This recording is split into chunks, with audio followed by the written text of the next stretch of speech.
For joining in, and here is the Finance Minister. I wish to share with you certain developments since the last weekend. The President of the DMK, Sri M. Karunanidhi, wrote a letter to the Prime Minister on the Sri Lanka issue with particular reference to the resolution that is under consideration by the United Nations Human Rights Council, the UNHRC. Sri A.K. Antony, Sri Ghulam Nabi Azad and I visited Chennai on 18/3/2013 to discuss the contents of the letter with Sri M. Karunanidhi and his senior colleagues.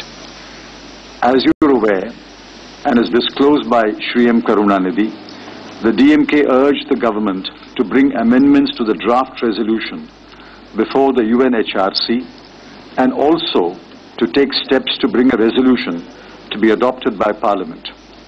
We returned to Delhi late on the night of 18/3/2013. On the morning of 19/3/2013, Srimati Sonia Gandhi addressed the Congress Parliamentary Party and stated, inter alia, and I quote, "The plight of Tamils in Sri Lanka is very close to our hearts. Our support for their equal rights and equal protection of the laws to them has been unwavering since the days of Indira Ji and Rajiv Ji. We are most pained at the manner in which their legitimate political rights continue to be denied to them. We are anguished by reports of unspeakable atrocities on innocent civilians and children, especially during the last days of the conflict of 2009. That is why we demand an independent and credible inquiry into the violation of human rights in Sri Lanka." Unquote. Shortly thereafter, at about 10 a.m., the core group met to discuss the outcome of the meeting in Chennai. It was decided to formulate amendments to the draft resolution before the UNHRC. It was also decided to consult political parties on bringing a resolution to be adopted by Parliament. Even as the meeting was underway, the media reported that Sri M. Karunanidhi had announced that the DMK would withdraw its ministers from the government and would withdraw support to the UPA. He also stated that if Parliament adopted a resolution before the end of the current sittings, the DMK would reconsider its decision. We are not aware of the reasons why the DMK changed its position between the night of 18th March and the morning of 19th March. Nevertheless, government began to formulate amendments to the draft resolution before the UNHRC. The amendments were finalized yesterday. India's permanent representative to the UNHRC is in Delhi for consultations. He will be given suitable instructions to move the amendments at the meeting of the UNHRC. A section of the media has reported that India worked with the United States to dilute the text of the draft resolution. This is a canard. The story is stoutly denied. India's position has always been and remains that the UNHRC should adopt a strong resolution that would send a resolute message to Sri Lanka and goad Sri Lanka to accept an independent and credible investigation. On the issue of a resolution to be adopted by Parliament, my colleague, the Minister of Parliamentary Affairs, Sri Kamal Nath, began consultations yesterday with the political parties. Opinion on the matter is divided. The consultations are continuing, and it may be possible to reach a conclusion only later today. The core group and other senior ministers met several times yesterday to review the situation.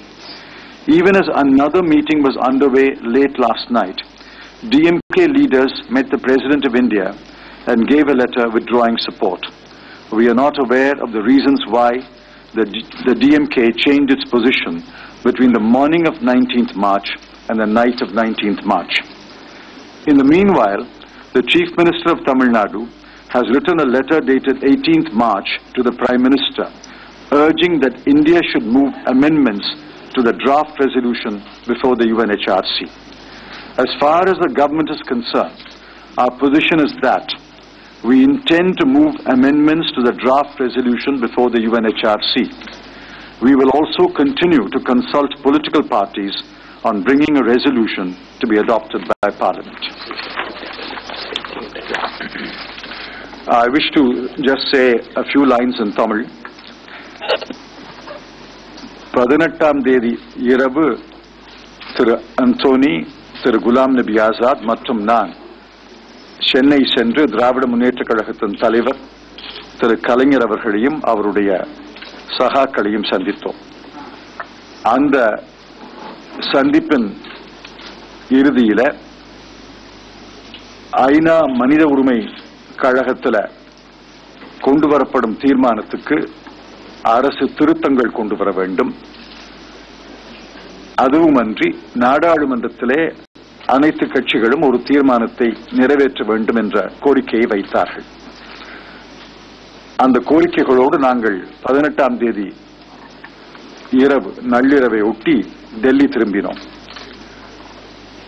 19ஆம் தேதி அதாவது நேற்று காலை 9:30 மணிக்கு காங்கிரஸ் கட்சியினுடைய நாடாளுமன்ற உறுப்பினர்கள் கூட்டத்திலே திருமதி சோனியா காந்தி அவர்கள் உரையாற்றி இலங்கை பிரச்சனையிலே, குறிப்பாக இலங்கை தமிழர்கள் பிரச்சனையிலே காங்கிரஸ் கட்சியின் நிலைப்பாட்டை மிக தெளிவாக எடுத்துச் சொல்லி அங்கு நடந்த வன்முறை, வன்கொடுமைகளுக்கு ஒரு விசாரணை நடத்த வேண்டும் என்பதை வலியுறுத்தி சொன்னார்கள்.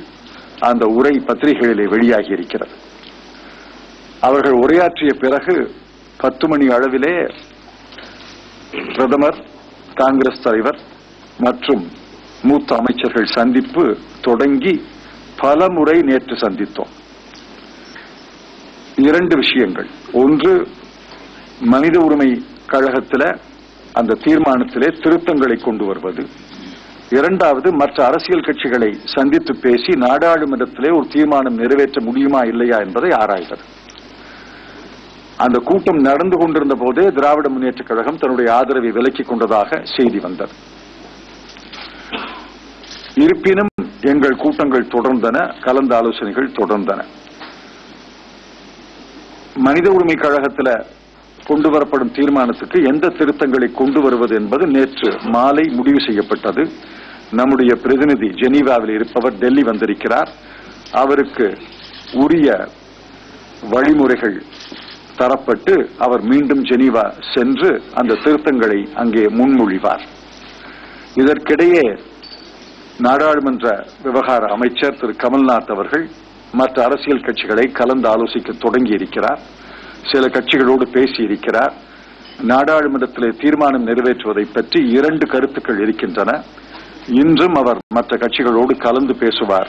இன்று மாலைதான் அதை பற்றி ஒரு முடிவு எடுக்க முடியும். நேற்றிரவு பிரதமர் இல்லத்தில் ஒரு கூட்டம் நடந்து கொண்டிருந்த போது திராவிட முன்னேற்ற கழக தலைவர் குடியரசுத் தலைவரை சந்தித்து தங்கள் ஆதரவை விலக்கிக் கொண்டதாக கடிதம் கொடுத்ததாக செய்தி வந்தது.